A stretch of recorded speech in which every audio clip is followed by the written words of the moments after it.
ছেলেমেয়েরা তোমরা আজকে হাল্লা করছো, 10 বছর পর কিন্তু তোমরা কি হবে, কলেজে যাবে।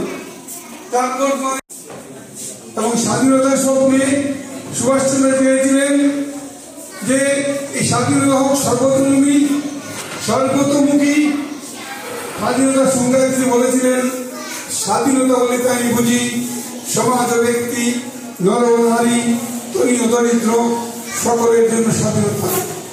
ইহা কেবলমাত্র রাষ্ট্রীয় বন্ধন মুক্তি নহে, ইহা অর্থের সমান বিভাগ, জাতিভেদ ও সামাজিক অবিচারের নিরাকরণ ও সাম্প্রদায়িক সংকীর্ণতাকে দূরীকরণ করতে বোঝায় এবং সম্পূর্ণভাবে মুক্ত ভারতবর্ষের জ্ঞানমুক্তি হওয়ার স্বাধীনতার স্বপ্নের সঙ্গে জড়িত।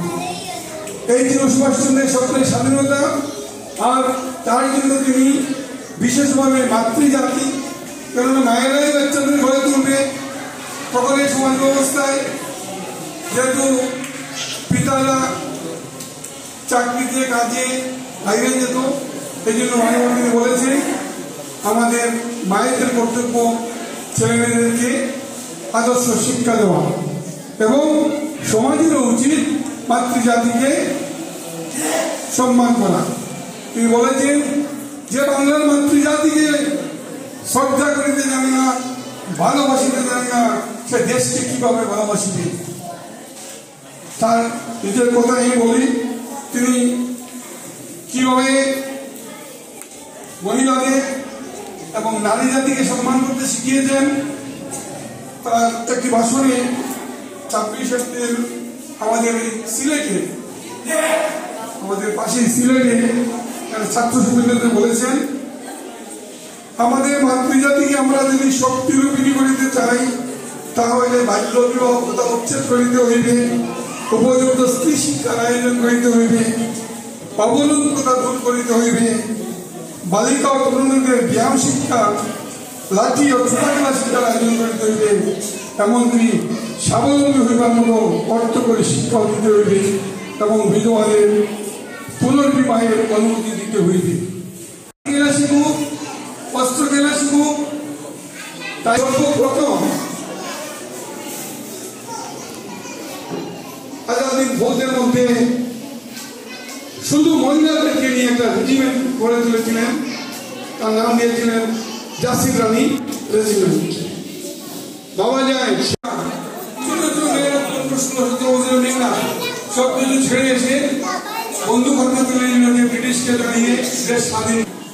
আর ছাত্র তরুণদের কাছে তারা ছিল সবচেয়ে বড় আকাঙ্ক্ষা, হে আমার তরুণ জীবনের দল, তোমরা পরিপূর্ণ ও অখণ্ড মুক্তির উপাসক হও। যে আজকে ছাত্রছাত্রীরা তোমরা এই সমস্ত জাতিকে জাগাইবার গ্রহণ করো। তোমাদের প্রত্যেকের মধ্যে আছে অনন্ত অপরিসীম শক্তি, এই শক্তির উদ্বোধন করো এবং এই নবশক্তি অপরের মধ্যে সঞ্চারিত করো।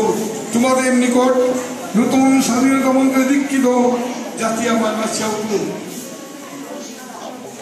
তরুণ প্রজন্মকেই উদ্যোগ নিতে হবে। আজকে তোমরা একটা আলোচনা সভায় এসছো, নেতাজি জয়ন্তী, নেতাজি কে, নেতাজি আদর্শ কি ছিল, কি তিনি চেয়েছিলেন, আমরা পরাধীন কিভাবে ছিলাম, এত বছর কিভাবে মাত্র 1.5 লক্ষ ব্রিটিশ এই দেশে, তখন এই দেশের জনসংখ্যা কত ছিল 38 কোটি। 38 কোটি এই দেশের মানুষকে মাত্র 1.5 লক্ষ ব্রিটিশ কিভাবে পরাধীন করে রাখলো এত বছর ধরে। কেন এই আমরা এভাবে যাকে ব্যস্ত ছিলাম, নিজেদের অধিকার, নিজেদের দেশের প্রেম, নিজেদের সমাজকে জাগ্রত করা, একীভূত করা আমাদের সুশক্তি ছিল, আলস্য ছিল।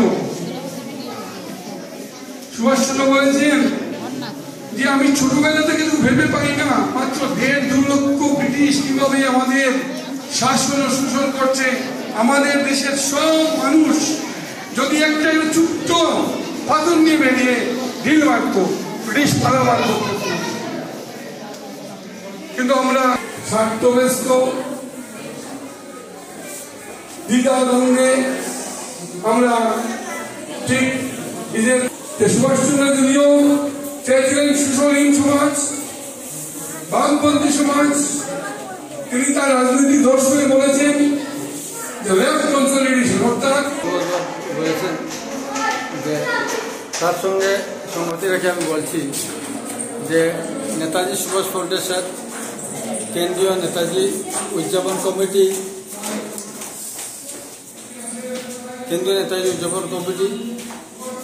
তৎসঙ্গে আজকের যে অনুষ্ঠান নেতাজি সুভাষ ফাউন্ডেশন এবং কেন্দ্রীয় নেতাজি জন্মজয়ন্তী যে কমিটি শিলচরে রয়েছে, তারা প্রতি বছরই সচেষ্টভাবে সুন্দরভাবে নেতাজি স্মরণটা তারা করে।